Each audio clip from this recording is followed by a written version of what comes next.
തൃശൂർ പൂരത്തിന് കൊടിയേറി. ലാലൂർ കാർത്യായനി ക്ഷേത്രത്തിൽ കൊടിയേറ്റം പൂർത്തിയായതോടെ പൂരം ചടങ്ങുകൾക്ക് തുടക്കമായി. 8 ഘടകക്ഷേത്രങ്ങളിലും വൈകുന്നേരത്തോടെ കൊടിയേറ്റം നടക്കും. മെയ് 6-നാണ് തൃശൂർ പൂരം.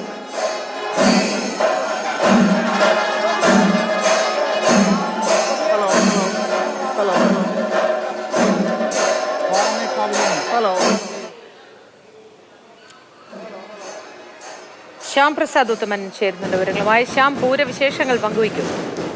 തൃശ്ശൂർ അതിന്റെ പൂര ആവേശത്തിലേക്ക് കടന്നിരിക്കുന്നു. ലോകത്തിന്റെ താളമേള ലയങ്ങളെല്ലാം തന്നെ ഈ തൃശ്ശൂരിലേക്ക് ആവാഹിക്കുന്ന തരത്തിലാണ് ഇക്കുറി പൂരം നടത്തുകയെന്നാണ് ഇരുവിഭാഗവും പറയുന്നത്. തിരുവമ്പാടിയിലും അങ്ങനെ പാറമേക്കാവിലും പൂരത്തിന്റെ കൊടി ഉയർന്നിരിക്കുന്നു. പാറമേക്കാവിൽ 12:30 ഈ കൊടി ഉയർത്തിയത്. കവുങ്കിൽ തീർത്ത കൊടിമരത്തിൽ ദേശക്കാരെല്ലാവരും ചേർന്നുകൊണ്ടാണ് ഈ കൊടിമരം പൊക്കി ഉയർത്തിയത്.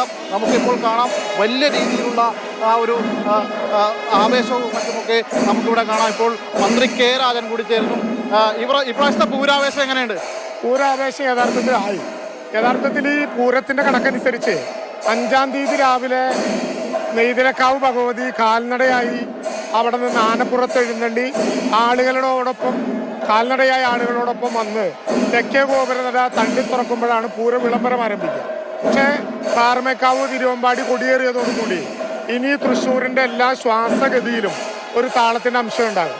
തൃശ്ശൂർ പൂരം ഇത്തവണ ഒരു ചെറിയ പ്രതിസന്ധി പോലും ഇല്ലാതെ മുന്നോട്ട് പോകാൻ കഴിയും. കാരണം ആനകളുടെ ദൂരപരിധി ഇപ്പോൾ പൂർത്തീകരിച്ചു. 20,000-ത്തിലധികം പേർക്ക് നിൽക്കാൻ കഴിയുന്ന വിധത്തിൽ തൃശ്ശൂർ പൂരത്തിൻ്റെ വെടിക്കെട്ട് പ്രത്യേകമായി ഒരുക്കി കഴിഞ്ഞു.